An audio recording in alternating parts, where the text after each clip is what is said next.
1-2, 1-2, you know what it is. It's your man Skyzoo, Skyzoo, live from the borough, logged on to the baddest women on the internet, team, scene, whatever you want to call it, womazing.com. You know what it is, man. Shout to Kaz and all that. Now we getting it. Womazing.com, baby. One time. One time up for Chi Ali, cause I could be in a box if I ain't see that screen. My mama prayed that I wouldn't be Chi Ali. Now my mama strayed cause I wanted to be Chi Ali. They say my Jansport Strings is tying it all together. My Jansport Strings is tying it all together. Inspiration for the Great Debater came from, a lot of times when I put projects together, albums, mixtapes, whatever it is, I always come up with the title first. So off top, the title, The Great Debater, just rung out to me for a while, you know, from the movie with Denzel, just a lot of different things. In school, you know, the debate team was a big deal. I wasn't on the debate team, but the debate team was a big deal. I always felt like I could do that, you know, easily, you know what I mean, not to pat myself on the shoulders. But, you know, in school, it was always something I respected at the same time, and I appreciated from the outside looking in. Anyway, getting to it, I always liked the title, and I thought about how people debate over who's dope, who's nice, etc., and made debate over where I rank in the ranks. So I felt like the project itself would be the Great Debater. It would be the project that people talk about and people use as the barometer to say, he's that guy, he's here, he was here, but he's here now, or we thought he was here and now, but he's really here. You know what I mean? It was that, you know, that was the thing behind it. It was that type of thinking that led to me titling The Great Debater. As far as the music and the sound, the project is about success. And whatever form or facet that may be, you know, as far as money, as far as, you know, personal life, as far whatever it may be, whatever you view success as. I think success is different for every individual person. I don't think there's no two similar types of success. So whatever you view success as, that's what the project is about. And to me, there was no better or greater representation of success than the Huxtables. And that's why I put them on the cover, you know, the whole Cosby Show theme and tying it all together. Because to me as a kid growing up, I just wanted to be that. You know, I'm from over here, and I wanted it to look like the Huxtables when I grew up. I wanted it to be, you know, the dope sweaters and the bad wife and the cool kids, doctor money, lawyer money, all that. So to me, growing up, that was my picture of success.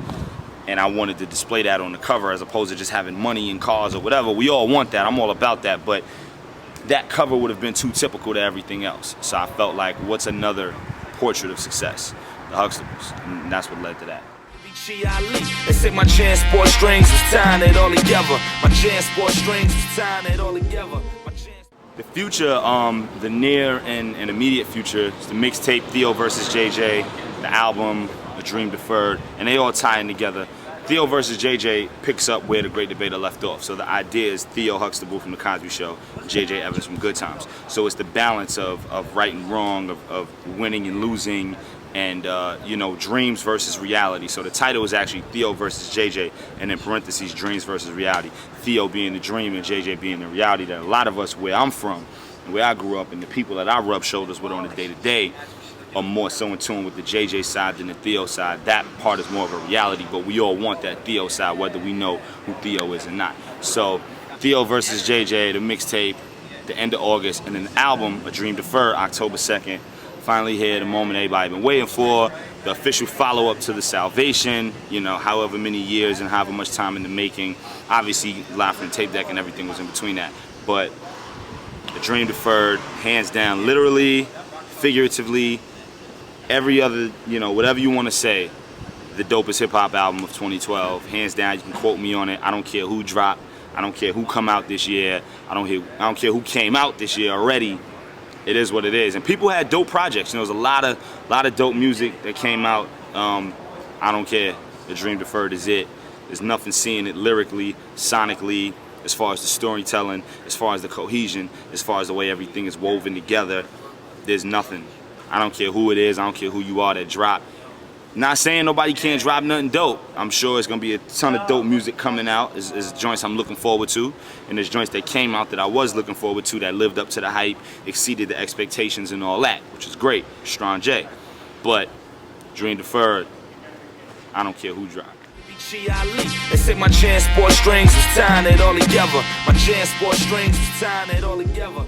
The lead single, Jansport Strings, One Time for Chi Ali, One Time.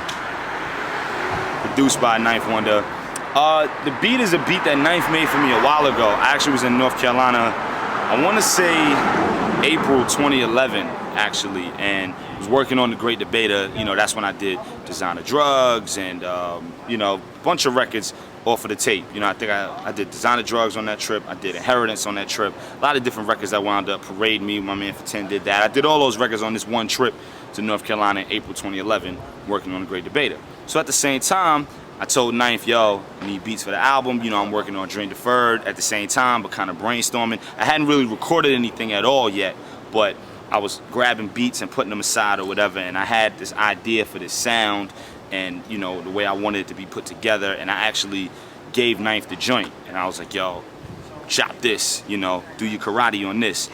And he got to chopping, and oh boy, it came out to be what it became, which was Jansport Strings. So, you know, dope as always, awesome as always, working with Ninth and then doing what he does. That's my big brother all day, everybody know. So that's how Jansport Strings came about. I brought it home and did it. I didn't do it back then in April. I brought it home and did it earlier this year. I think I did that record in March 2012. But I had the beat tucked away. You know, I sat on it for a while, and then when I started gearing up to work on the album, all the beats I had put to the side, I brought them to the studio. And, you know, I think it was like March when I knocked that joint out. So. They say my Jansport Strings is tying it all together. My Jansport Strings is tying it all together. My writing process is on the spot. Everything I do as far as, you know, when I write, whether it's a quick 16 or full song, whatever it may be, everything is on the spot. I don't write anything at the crib. I don't write on a plane, on tour, or the tour bus, or anything like that, ever.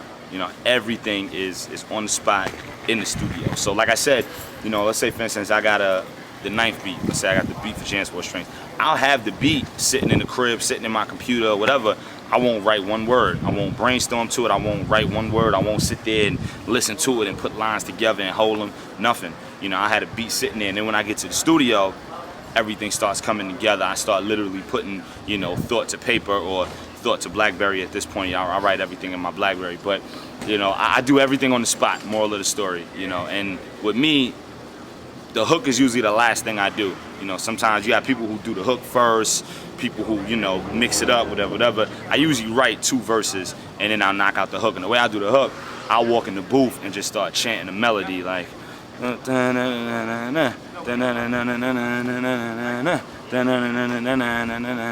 then I'll just fill it in. Once I got that in the booth, I'll fill it in and go, one time up for Chi Ali, cause I could be in a box if I ain't see that screen. You know, so that's how I put the hooks together. It starts with the melody and then I just fill in the blanks. But the writing, though, everything is on the spot. Everything is on the spot in the studio. So if I'm not in the studio for, let's say, 2 months, then I haven't written a rhyme in 2 months. But the flip side to that is I freestyle every day to myself. You know, I could be in the crib doing the dishes or ironing or whatever it may be. You know, I'll be in the park shooting jumpers and I'll freestyle. So, you know, the irony is that to me it feels like if I'm shooting 1,000 jumpers a day when I freestyle, you know. So that's the lyrical exercise to keep me on point. So even if I'm not in the studio every day, I'm still sharpening the tools every day. So that's what it comes out to be. They say my Jansport Strings is tying it all together. My Jansport Strings is tying it all together. As a kid, my favorite comic books. I had a comic book moment. I wasn't huge on comic books like a lot of other kids. I did have a nice crate of comic books. I had a nice comic book stash. But I wasn't crazy like a lot of people who held on to it for, you know, decades or whatever. But I did have a moment. I had a good 4 or 5 years where I was all about my comic books. Definitely X-Men, like, you know, Wolverine and all that. Definitely Spider-Man. I remember telling my mother I wanted to be Spider-Man when I was like 7 or 8 or whatever. But for me, it really was Cage. A lot of people may not know Cage. Cage was a black Marvel hero. It was a black superhero who was actually from Marvel Comics. A lot of people don't know. Cage was it. And my pops had me on Cage because we went to the comic book store and I would be grabbing comic books, and one day he saw a black hero and he picked that up like, nah, we're gonna get this one too. And I kind of got hooked on Cage. The first issue, I really got into Cage and just started getting on. My pops would buy me whatever. You know, my pops, he may not have wanted to spend, you know, little kids, you know, can I get this, can I get that? And parents may fall back and be like, nah, you getting spoiled, you already got XYZ. But Cage, my pops would give me every Cage because he was a black hero, you know what I mean? So my pops is super pro-black, had me up on, you know, Black Panthers, Huey P. Newton and the whole deal. He's very, very much responsible for all of that. You know, it was like Boys in the Hood. I was a kid in school who felt like they could teach the teacher something about history because of what my pops told me at the crib. Moral of the story, Cage. Cage was definitely big. And Kid and Play had a comic book too, and I was big on those just because it was rap. I loved Kid and Play as a kid, and they had the cartoon at the same time, and I was hoping they had a toy, but they never made a toy. They almost got close, never made a toy. But the Kid and Play comic books was dope. The Cage will probably be, you know, who I really was on as a kid. And now that new thing got me riding out for whatever, Doing numbers, trying to do the summer, dreaming out of control. So we trying to coupe the Hummers, leaning out of a hole like we trying to duck the edges and leaving Poppy alone, cause we out here running credit.